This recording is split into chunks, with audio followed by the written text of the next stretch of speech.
21वीं सदी में भारत की पहली शिक्षा नीति और आजादी के बाद भारत की तीसरी शिक्षा नीति के रूप में 2020 में भारत की नई शिक्षा नीति आई। इससे पहले अगर बात करें तो आजादी के बाद 1968, 1986 के बाद ये शिक्षा नीति भारत की स्वतंत्रता के बाद तीसरी शिक्षा नीति थी।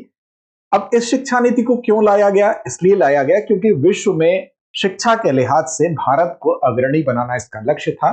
और साथ ही साथ जो वर्ल्ड क्लास लेवल पर अगर आप देखें तो भारत की शिक्षा व्यवस्था को एक प्रमुख स्थान दिलाना था। साथ ही साथ अगर हम बात करें तो समग्र विकास पर ध्यान केंद्रित करना था। शिक्षा सिर्फ अक्षरों के ज्ञान तक सीमित ना रहे बल्कि पर्सनालिटी डेवलपमेंट हो। समग्र शिक्षा के तहत एक व्यक्ति का, एक छात्र का पूरी तरह से विकास हो सके। व्यावसायिक शिक्षा का एकीकरण किया जाए, साथ साथ प्रौद्योगिकी को भी शिक्षा के साथ जोड़ा जाए। इसलिए नई शिक्षा जो नीति थी उसमें काफी कुछ बदलाव लेकर आया गया। तो नमस्कार, मेरा नाम है अमिताभ और दृष्टि आईएएस के आज की इस वीडियो में हम नई शिक्षा नीति के 5 वर्ष पूर्ण होने के उपलक्ष्य में ये देखेंगे कि कौन से ऐसे उद्देश्य थे जो अभी तक पूर्ण हो चुके हैं और कौन सी ऐसी बाधाएं हैं जो अभी भी इसके बीच में आ रही हैं। तो इस पूरे विषय पर चर्चा इसलिए ही महत्वपूर्ण हो रही है क्योंकि 5 वर्ष नई शिक्षा नीति को पूरे हुए हैं। तो आज इस चर्चा की शुरुआत करते हैं और समझते हैं एक एक करके कि क्या बदला और क्या बदलना अभी बाकी है। तो आप जानते हैं कि नई शिक्षा नीति हमारे देश की जो राष्ट्रीय शिक्षा नीति थी 2020 की, उसको लागू हुए 5 वर्ष पूरे हो चुके हैं। और आजादी के बाद ये शिक्षा नीति जो थी ये भारत की कौन सी है? तीसरी शिक्षा नीति है। तो इसको आप याद रखेंगे। कौन कौन सी कब कब रही है शिक्षा नीति? तो 1986 को इसने रिप्लेस किया है। और इस तरह से आप देखेंगे तो 1968 के बाद 1968 में पहला स्वतंत्रता के बाद सिर्फ अगर बात होगी तो, और उसके बाद 1986 में दूसरी शिक्षा नीति, और इसके बाद रिप्लेस करती है इसी को आपकी 2020 की शिक्षा नीति। तो इस तरह से स्वतंत्रता के बाद तीसरी, लेकिन 21वीं सदी की हम कहें तो भारत की पहली शिक्षा नीति के तौर पर इसको देखा जा रहा है। अब इसमें कई सुधार किए गए, लेकिन कुछ ऐसे सुधार हैं जो अभी भी सिर्फ कागजों पर दिखाई दे रहे हैं। क्या वो बाधाएं हैं? इन सभी पक्षों पर आज हम चर्चा करेंगे। तो देखिए, सबसे पहले तो जो एनईपी यानी कि न्यू एजुकेशन पॉलिसी थी, इसमें क्या लक्ष्य निर्धारित किए गए। कभी भी सबसे पहले जब कोई भी नई शिक्षा नीति लाई जाती है तो उसके पीछे कुछ मकसद होता है, कुछ लक्ष्य होते हैं जिसको कि टारगेट को हम सेट करते हैं कि इसको हमको अचीव करना है। तो लक्ष्यों में मुख्य तौर पर वही होता है जो हम अचीव पहले ना कर पाए हों, और जो समस्याएं रहती हैं उन समस्याओं को दूर करने के लिहाज से ही ये लक्ष्य निर्धारित किए जाते हैं। जैसे अगर बात कर ले स्कूली शिक्षा में सबसे बड़ी चुनौती है कि स्कूलों तक जो बच्चे हैं उनकी पहुंच को ही बढ़ाया जाए, यानी कि GER, ग्रॉस इनरोलमेंट रेशियो। सबसे इंपॉर्टेंट चीज ये है कि अगर स्कूली शिक्षा की बात करें तो GER यानी कि ग्रॉस इनरोलमेंट रेशियो को हम कैसे बढ़ाएं, यानी सकल नामांकन जो अनुपात है इसको कैसे बढ़ाएं। तो इसके लिए गोल डिसाइड किया गया कि 2030 तक हमने एक गोल डिसाइड कर लिया इसके माध्यम से कि जो प्री स्कूल से माध्यमिक स्कूल तक जितने भी बच्चे हैं उनकी नामांकन दर 100% करना हमारा लक्ष्य है। 2030 तक हम कोशिश करेंगे कि प्री स्कूल से लेकर हम उसके ऊपर तक क्लास जो माध्यमिक स्तर है, क्लास 10 तक हम कह सकते हैं, यहां तक जाते जाते हम क्या करें, यहां तक हमारा जो सकल नामांकन दर है वो 100% तक हो जाए। और साथ ही साथ हायर एजुकेशन में कितना हो जाए, तो यही GER हायर एजुकेशन में 2035 तक कोशिश करेंगे कि 50% तक पहुंच जाए, यानी कि सकल नामांकन दर 50% तक पहुंच जाए। अब देखिए, स्कूली शिक्षा से हायर एजुकेशन तक हमारा जो लक्ष्य डिसाइड किया गया वो केवल 50% है। मतलब आप समझ सकते हैं कि कितने ऐसे हमारे छात्र होते हैं देश में जो कि हायर एजुकेशन तक जिनकी पहुंच ही सुनिश्चित नहीं हो पाती है। तो इसको भी बढ़ाना एक लक्ष्य था, इसीलिए ये डिसाइड किया गया। अब इसमें देखिए SDG 4 यानी सतत विकास लक्ष्य जो 4 है उसके अंतर्गत भी तय किया गया सभी बच्चों को प्री प्राइमरी यानी कि ECCE से लेकर माध्यमिक शिक्षा तक यानी 10 तक शिक्षा हमको उपलब्ध कराना ही कराना है, यानी 100% इनको हमको शिक्षित करना ही करना है। ECCE की अगर बात करें यानी कि early childhood care and education इसको कहते हैं। और 2025 तक राष्ट्रीय मिशन के माध्यम से क्या करना है, जो आधारभूत शिक्षा है और यानी कि जो बेसिक शिक्षा है उसमें संख्यात्मक कौशल बच्चे प्राप्त कर ले। एक रिपोर्ट है, आगे उस पर हम चर्चा भी करेंगे, जिसमें ये कहा गया है कि जो संख्यात्मक कौशल है, हालांकि उसमें सुधार दिखाई दिया है, वो 64% तक हमको दिखाई दिया है, लेकिन इसको और बढ़ाने की जरूरत है ताकि हम जो बेसिक लेवल पर जो संख्यात्मक कौशल है इस ज्ञान को और हम बढ़ा सके, ताकि बच्चे विशेष तौर पर अक्षरों के संबंध में जो ज्ञान है उसको और रिच कर सके, बच्चे इसमें और सशक्त हो सके। ये गोल हो गया। उसके बाद स्कूली शिक्षा में खुली स्कूली शिक्षा प्रणाली के माध्यम से हम कोशिश करें कि 2 करोड़ बच्चों को मुख्य धारा में हम वापस लेकर आए, ये भी एक लक्ष्य रखा गया। और साथ ही साथ जो शिक्षक हैं, हमारे टीचर्स हैं, 2023 तक मूल्यांकन सुधारों के लिए तैयार रहना होगा, यानी टीचर्स का भी मूल्यांकन इसमें रखा जाएगा, यानी टीचर्स को भी उनका भी मूल्यांकन हो कि क्या वो लगातार अपग्रेड हो रहे हैं कि नहीं हो रहे हैं। और 2030 तक समावेशी और समता मूलक शिक्षा प्रणाली पूरी तरह से होनी चाहिए। समावेशी और समता मूलक का मतलब ही हुआ एक ऐसी शिक्षा व्यवस्था जिसमें कि समावेशिता हो, सभी लोग जिसमें शामिल हो, अमीर गरीब किसी भी प्रकार के छात्र कोई भी वंचित न रह जाए, चाहे वो भौगोलिक रूप से वंचन का कारण हो सकता है या किसी भी कारण से आर्थिक रूप से, वो समावेशी शिक्षा होनी चाहिए और समता मूलक होनी चाहिए, यानी कि किसी भी प्रकार का भेदभाव यहाँ पर दिखाई न दे। तो ये तो वो गोल थे, वो लक्ष्य थे जो निर्धारित किए गए न्यू एजुकेशन पॉलिसी 2020 में। अब इसमें जो कदम उठाए गए उसमें एक कदम ये भी था कि जो पाठ्यक्रम था यानी कैरिकुलम था, उसके स्ट्रक्चर में ही एक परिवर्तन कर दिया गया। और वो पाठ्यक्रम में जो परिवर्तन किया गया वो 5+3+3+4 इस बेसिक स्ट्रक्चर के माध्यम से चेंज किया गया। यानी कक्षा 12 तक की जो शिक्षा होती थी उसका जो डिवीजन किया गया वो कुछ यूं किया गया। अब उसको यहां और स्पष्ट देख लीजिए। एक तो किया गया आपका प्री प्राइमरी, जिसको बोला जाता है फाउंडेशनल, ये कक्षा 2 तक होगा। इसके अलावा प्रीपेटरी होगा 3 से 5 तक, मिडिल होगा 6 से 8 तक और सेकेंडरी होगा आपका 9 से 12 तक। तो इस तरह से कुछ विभाजन यहाँ पर देखने को मिला। अब राष्ट्रीय पाठ्यचर्या ढांचा यानी एनसीएफ 2023 के आधार पर यह भी कहा गया कि 1 से 8 के लिए कुछ जो किताबें हैं उसमें भी कुछ परिवर्तन किया जाएगा। क्यों? क्योंकि किताबों में परिवर्तन आवश्यक समझा गया, कुछ सिलेबस को लेकर और कुछ चीजें ऐसी थी जिसकी डिजाइनिंग को लेकर। जैसे मान लीजिए कि एक पाठ्य पुस्तक हम उदाहरण के तौर पर देख सकते हैं, जैसे क्लास 8 की जो पुस्तक है उसमें इतिहास, भूगोल, नागरिक शास्त्र और इसके अलावा जो आपका इकोनॉमिक्स है, अर्थशास्त्र है, उसको क्या किया गया कि एक ही पुस्तक में इंटीग्रेट कर दिया गया, यानी कि एकीकृत कर दिया गया। इससे क्या होगा? इससे एक ही पुस्तक में जब एकीकृत रूप से उसको व्यक्ति पढ़ेगा तो इतिहास, भूगोल, नागरिक शास्त्र या अर्थव्यवस्था, ये सब एक दूसरे से जुड़े होते हैं, तो उसका एक दूसरे पर कैसे प्रभाव पड़ता है उसको एकीकृत रूप से, इंटीग्रेटेड रूप से छात्र समझ सकेगा, जिससे कि उसकी तार्किक क्षमता भी बढ़ेगी, उसका बोध स्तर भी बढ़ेगा। इसके अलावा जो इसमें एक कॉन्सेप्ट और है एबीसी यानी academic bank of credit. ABC एक बहुत अच्छी व्यवस्था बनाई गई। ये व्यवस्था यह थी कि किसी भी कारणवश अगर किसी भी बच्चे का बीच में एजुकेशन ब्रेक होता है, शिक्षा बाधित होती है, तो वो बाधित नहीं माना जाएगा। इसमें एक बैंक बनाया जाएगा। जैसे बैंक में आप क्या करते हैं? पैसे जुटाते हैं, रखते हैं, सेविंग करते हैं। मान लीजिए आपने बैंक में आज 5 रुपए ऐड किया, कल 10 रुपए ऐड किया, फिर 20 रुपए ऐड किया। तो इसी तरह से जिस तरह से आप पैसे ऐड करते हैं आप बैंक में, इसी तरह से इस बैंक में आपका ये एकेडमिक बैंक होगा। यानी कि जितनी भी शिक्षा आपने ली है इस एकेडमिक बैंक में आपकी शिक्षा इकट्ठी हो जाएगी। फिर जब आपकी पढ़ाई ब्रेक हुई है, फिर से जब वो कैरी ऑन होगी तो वो शिक्षा फिर उसमें इजाफा शुरू हो जाएगा और नई डिग्री आपके लेते ही उस बैंक में वो ऐड हो जाएगा। यानी जहां तक की पढ़ाई आपने कर रखी है वो इस एकेडमिक बैंक में दिखाई देगी और इन फ्यूचर जब भी आपकी पढ़ाई आगे बढ़ेगी फिर इस बैंक में इस डिग्री के माध्यम से आपका इजाफा होता जाएगा। तो एक तरह से ये व्यवस्था बहुत अच्छी बनाई गई।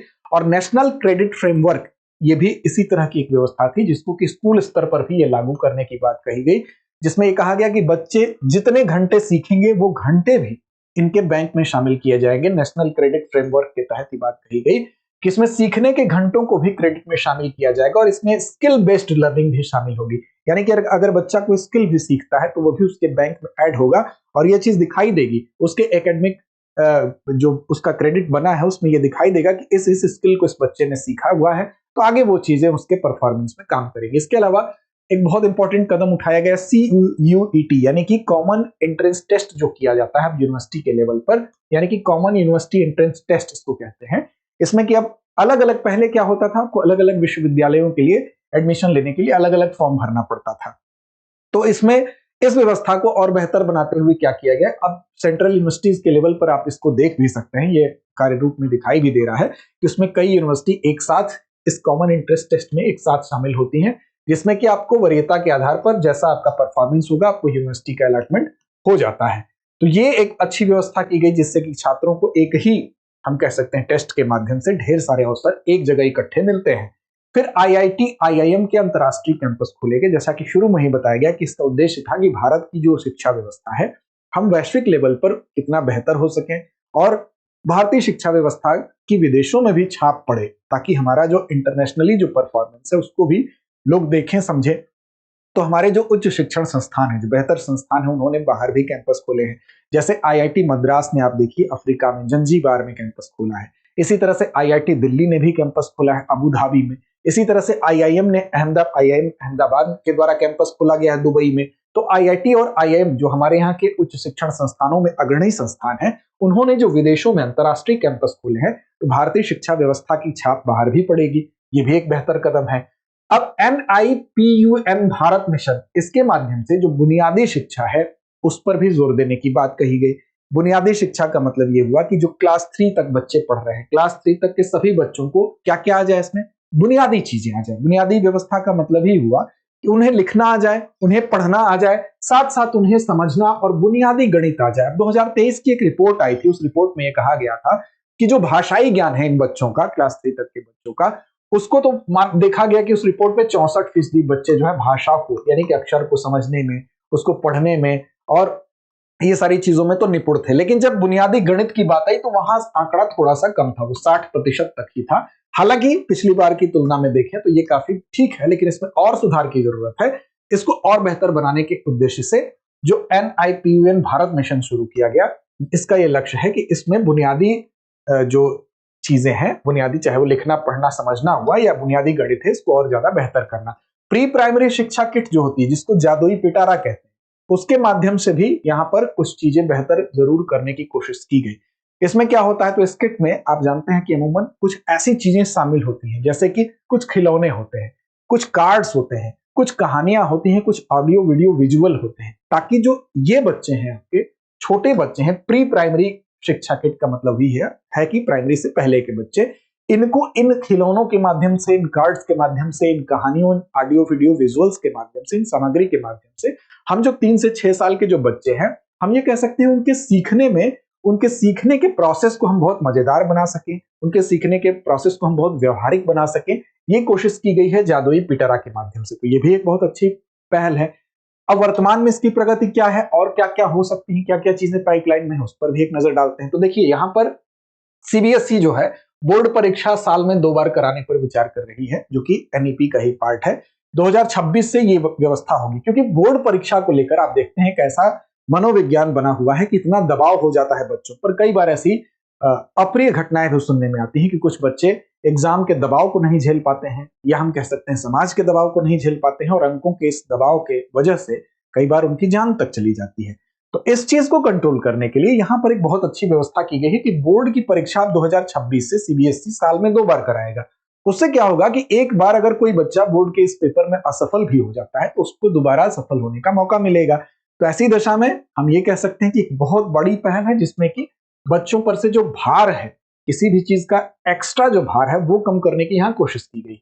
इसके अलावा परख द्वारा समग्र रिपोर्ट कार्ड जारी होगा, यानी होलिस्टिक प्रोग्रेस कार्ड। देखिए, परख का फुल फॉर्म ही आप देखेंगे तो काफी कुछ क्लियर हो जाएगा, यानी कि performance assessment, review and analysis of knowledge for holistic development. यानी कि आपका जो संपूर्ण विकास है, उसके लिए आपका सिर्फ किसी भी छात्र के मूल्यांकन के लिए सिर्फ उसके अंकों का मूल्यांकन नहीं होगा, बल्कि छात्र की क्रिएटिविटी, उसकी रचनात्मकता, छात्र के अंदर कितनी मोरालिटी है, नैतिकता कितनी है, उसके अंदर सहयोग की भावना है कि नहीं है, आत्म मूल्यांकन यानी कि सेल्फ असेसमेंट छात्र कैसे करता है खुद का, और साथ साथ उसके सहपाठियों द्वारा उसका मूल्यांकन किया जाएगा। इन सारी चीजों को भी शामिल करते हुए एक होलिस्टिक डेवलपमेंट यानी समग्र विकास के तौर पर परख द्वारा एक रिपोर्ट कार्ड जारी किया जाएगा। तो ये एक बहुत अच्छी पहल है। ये NCERT की एक यूनिट है, इसके तौर पर इसको किया जाएगा। फिर 4 वर्षीय यूजी डिग्री की शुरुआत की गई। 4 वर्षीय यूजी डिग्री की शुरुआत सेंट्रल यूनिवर्सिटीज में तो हो गई है, केरल ने भी इसकी शुरुआत की है। तो 4 वर्षीय यूजी डिग्री, इसमें क्या है, अंडर ग्रेजुएट की डिग्री जो है आपको 4 वर्षीय होगी। इसमें क्या होगा, 1 वर्ष आपने पढ़ाई की। अब इसमें एक व्यवस्था और है, मल्टीपल एंट्री एंड एग्जिट, यानी कि आप कभी भी इसमें एंट्री ले सकते हैं और कभी भी एग्जिट हो सकते हैं। कई बार ऐसा होता है कि विभिन्न कारणों से बहुत से छात्रों की जो पढ़ाई होती है वो बीच में छूट जाती है। मान लीजिए कोई छात्र 1 वर्ष पढ़ाई किया और 1 वर्ष पढ़ाई करने के बाद उसकी पढ़ाई बीच में छूट गई, तो ऐसा नहीं है कि 1 वर्ष उसका व्यर्थ चला गया, फिर से उसको यूजी में एडमिशन लेने की आवश्यकता नहीं है। जैसा कि मैंने शुरू में ही बताया कि यानी कि ABC की जो व्यवस्था थी, एकेडमिक बैंक ऑफ क्रेडिट की व्यवस्था थी, तो 1 वर्ष की डिग्री जो उसको मिलेगी, एक वर्ष अगर वो पढ़ के छोड़ता है तो इसमें भी ऐसा नहीं कि उसकी पढ़ाई बाधित चली जाएगी। एक वर्ष की पढ़ाई अगर उसने कंप्लीट कर ली है तो यहाँ पर उसको एक सर्टिफिकेट दे दिया जाता है। 2 वर्ष की पढ़ाई बच्चा कर लेता है तो यहाँ पर उसको एक डिप्लोमा का सर्टिफिकेट मिल जाएगा। 3 वर्ष का कर लिया तो फिर उसको डिग्री ही मिल जाती है, और 4 वर्ष का कर लिया तो ऑनर्स की डिग्री मिल जाती है, प्लस उसकी पीएचडी की आगे की राह भी आसान हो जाती है। यानी कि ये एक वैसी व्यवस्था बनाएगी कि आपको सर्टिफिकेट 1 साल में मिलेगा, 2 साल में डिप्लोमा, 3 साल में डिग्री और 4 साल में ऑनर्स की डिग्री। तो इस तरह से इस व्यवस्था के अंतर्गत किसी भी स्टेज पर अगर आपकी पढ़ाई बीच में छूटती है तो वहां से फिर से आप उस पढ़ाई को जारी कर सकते हैं। वो आपका क्रेडिट एबीसी में इकट्ठा रहेगा, एकेडमिक बैंक ऑफ क्रेडिट में इकट्ठा रहेगा, और जहां तक की पढ़ाई आपने की है, मान लीजिए आपने 2 वर्ष पढ़ाई की तो डिप्लोमा की डिग्री आपके एबीसी में इकट्ठी मिलेगी। तो वो आपकी पढ़ाई व्यर्थ नहीं जाएगी, चाहे वो किसी भी कारण से बाधित हुई, इन फ्यूचर फिर से आप उस पढ़ाई को जारी कर सकते हैं। आगे देखिए, मातृभाषा में शिक्षा की पहल, यानी कि शिक्षा की जो व्यवस्था है उसमें मातृभाषा में शिक्षा की पहल जो है, ये भी इसमें फोकस किया गया है कि कम से कम क्लास 5 तक ज्यादा जोर है, फिर इसको बढ़ा के क्लास 8 तक विशेष तौर पर जो शुरुआती शिक्षा होती है वहां पर जो शिक्षा दी जाए वो मातृभाषा में दी जाए। सीबीएसई ने स्कूलों से कहा है कि प्राइमरी में खास करके जो कक्षा 2 तक है उसको तो मातृभाषा को आप अपनाएं ही, और उद्देश्य यही है कि जो भी छोटे छोटे बच्चे हैं, भाषा किसी भी तरीके से उनके सीखने में बैरियर न बने। भाषा बेसिकली उनको भाषा का जो बैरियर है उससे बचाना है, ताकि उनमें सीखने की प्रवृत्ति पहले डेवलप हो जाए, क्योंकि भाषा तो वो बाद में भी सीख सकता है। आगे चलकर हम बात करेंगे त्रिभाषा फार्मूले पर भी, जो कि पहले भी व्यवस्था थी उसको इसमें भी स्वीकार किया गया है। लेकिन हम चर्चा पहले करेंगे चुनौतियों की। चुनौतियों की बात करेंगे तो उसमें त्रिभाषा फार्मूला सबसे पहले आएगा, क्योंकि 3 भाषा का फार्मूला यहां पर दिया गया, जो कि पहले भी था, 1968 में भी था, कोठारी कमीशन की रिपोर्ट के आधार पर, उसको यहां भी अपनाया गया। त्रिभाषा फार्मूला बेसिकली ये था कि इसमें 2 भारतीय भाषाएं आपको पढ़नी है अंग्रेजी के अलावा। अब इसको लेकर जो दक्षिण भारतीय राज्य हैं वहां पर उनकी आपत्ति है, विशेष रूप से तमिलनाडु ने इस पर अपनी आपत्ति दर्ज की। ये माना जा रहा है उनके द्वारा कि यह हिंदी थोपने का एक तरीका है। अब इसमें यह कहा गया था कि जो पहली भाषा होगी आपकी मातृभाषा होगी या क्षेत्रीय भाषा होगी, इसमें तो कोई विवाद ही नहीं था। दूसरी भाषा में यह कहा गया कि जो दूसरी भाषा होगी हिंदी भाषी राज्यों में ये एक अन्य आधुनिक भारतीय भाषा या अंग्रेजी होगी, और ये कहा गया जो गैर हिंदी भाषी राज्य हैं वहां पर हिंदी या अंग्रेजी में से एक होगी।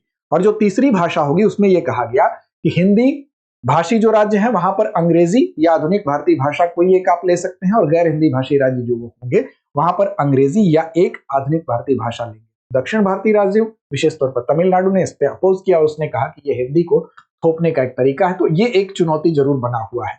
फिर national curriculum framework for teacher education यानी एनसीएफटीई जो तैयार किया गया था कि शिक्षकों को ट्रेंड किया जाएगा, इस हिसाब से उनको ट्रेनिंग दी जाएगी। तो इसका जो फ्रेमवर्क है हम कह सकते हैं कि ये अभी तैयार नहीं है। तो शिक्षकों को जो प्रशिक्षण दिया जा रहा है, जो ट्रेनिंग दी जा रही है, वो भी पुराने मेथड से ही दी जा रही है, और नए मेथड में बहुत सारी चीजों को जोड़ना अभी बाकी है, जिससे कि नई शिक्षा नीति के तहत लोगों को ट्रेंड किया जा सके। तो जब तक शिक्षक ट्रेंड नहीं होगा नई व्यवस्था के तहत, तब तक हम उसका इम्प्लीमेंटेशन ठीक से नहीं देख पाएंगे। तो ये एक बाधा जरूर है। आईटीईपी और बीएड का भी टकराव है। अब देखिए, आईटीईपी यानी इंटीग्रेटेड टीचर एजुकेशन प्रोग्राम, ये शुरू किया गया है, जिसके तहत जो बीएड का पाठ्यक्रम था वो 4 वर्ष का हो गया, ये नई व्यवस्था के तहत। तो आईटीपीए में अब 4 वर्ष का पाठ्यक्रम हो गया, लेकिन पहले से जहां बीएड चल रहा था 2 वर्षीय बीएड, बहुत से कॉलेजों में ये चल रहा था, तो इसमें भी एक टकराव बना हुआ था, ये भी एक विवाद का कारण बना था। साथ ही साथ HECI यानी कि higher education commission of India, ये कहा गया कि यूजीसी को रिप्लेस करके एक higher education commission of India बनाया जाएगा, जिसमें कि हायर एजुकेशन से रिलेटेड सारी चीजें एक ही जगह होंगी और ये उसको संचालित करेगा। लेकिन इसका जो बिल था वो अधर में लटका हुआ है, इसको भी हम कह सकते हैं कि ये भी एक चुनौती बना हुआ है। स्कूलों में ये कहा गया था एनईपी में कि नाश्ता की व्यवस्था भी की जाएगी। जिस तरह से मिड डे मील के माध्यम से भोजन दिया जाता है, उसी तरह से इसमें यह कहा गया था कि इसमें मिड डे मील के साथ साथ नाश्ता यानी ब्रेकफास्ट जोड़ने की भी सिफारिश की गई थी। लेकिन 2021 में इसको वित्त मंत्रालय ने क्या किया, इस प्रस्ताव को खारिज कर दिया।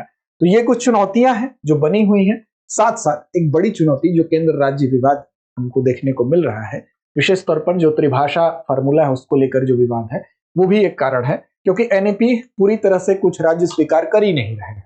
उनका ये आरोप है कि इसमें ये त्रिभाषा फार्मूला के तहत यहाँ पर हिंदी को थोपने का प्रयास किया जा रहा है, या उनके अन्य भी जो मतभेद के कारण है, जैसे केरल हो गया, तमिलनाडु है, पश्चिम बंगाल है, इन्होंने क्या किया कि पीएम श्री स्कूल योजना जो थी उसको इनकार कर दिया कि हम अपने यहाँ लागू ही नहीं करेंगे। और इन्होंने ये भी कहा कि जो एजुकेशन है, शिक्षा है, वो समवर्ती सूची का विषय है, और समवर्ती सूची का विषय होने के कारण जबरन केंद्र इसको हम पर लागू नहीं करा सकता है। तो केंद्र ने समग्र शिक्षा फंड इनको देना ही बंद कर दिया। जब इन्होंने ये काम किया तो केंद्र ने भी समग्र शिक्षा फंड देना बंद कर दिया। तो कहीं ना कहीं दोनों की तरफ से ये जो बातें हुई, इसकी वजह से केंद्र राज्य में एक तनाव देखने को मिला। फिर क्या किए ये राज्य, इसमें आप देखेंगे तो तमिलनाडु फिर सुप्रीम कोर्ट भी चला जाता है, ऐसे ही चला जाता है। हालांकि बाद में उसने याचिका दायर की। तो कुल मिला के इन घटनाक्रमों को बताने का उद्देश्य यह है कि कहीं ना कहीं जब तक केंद्र और राज्यों को इस एनईपी पर लेकर एक सहमति नहीं बनती है, तब तक आगे की राह बहुत स्मूथ नहीं हो सकती है, बहुत हम कह सकते हैं फ्लुएंट नहीं हो सकती है। तो इसके लिए एनईपी पे केंद्र राज्य के बीच में जो विवाद है उनको कम करने की आवश्यकता है। कर्नाटक ने 4 वर्षीय यूजी मॉडल पहले अपनाया और फिर बाद में वापस ले लिया। तो अब वो अपनी शिक्षा, राज्य शिक्षा नीति बना रहा है। तो कहीं ना कहीं इन चीजों को पटरी पर तभी लाया जा सकता है जब केंद्र और राज्य के बीच में संबंध बेहतर हो और दोनों ही एक टेबल पर बैठकर बातचीत करके इस नीति पर आगे बढ़ें, ताकि वास्तव में नई शिक्षा नीति के पीछे जो उद्देश्य है, वास्तव में उस उद्देश्य को सही ढंग से पाया जा सके। तो ये थी आज की हमारी इस पूरे के पूरे चर्चा की मुख्य बातें। आपको क्या लगता है, नई शिक्षा नीति के तहत आपको कौन से ऐसे पहलू हैं जहां पर ध्यान दिए जाने की जरूरत है, या कौन सी ऐसी चुनौतियां हैं जो आपने महसूस की है इन 5 वर्षों में? कमेंट बॉक्स में कमेंट करके जरूर बताएं। अंत में एक अभ्यास प्रश्न होगा। इस अभ्यास प्रश्न पर आपकी जो सही टिप्पणी है, आपका जो सही जवाब है, वो हम देखना चाहेंगे कमेंट बॉक्स में। प्रश्न है, 3 भाषा फार्मूला सबसे पहले किस शिक्षा नीति में सुझाया गया था? विकल्प आपके सामने है, राष्ट्रीय शिक्षा नीति 2020, कोठारी आयोग रिपोर्ट 1968, राष्ट्रीय पाठ्यचर्या रूपरेखा 2005, या इनमें से कोई नहीं। तो इस प्रश्न का सही और सटीक जवाब देना ना भूलें। लड़ते रहें, अपने लक्ष्य की ओर बढ़ते रहें।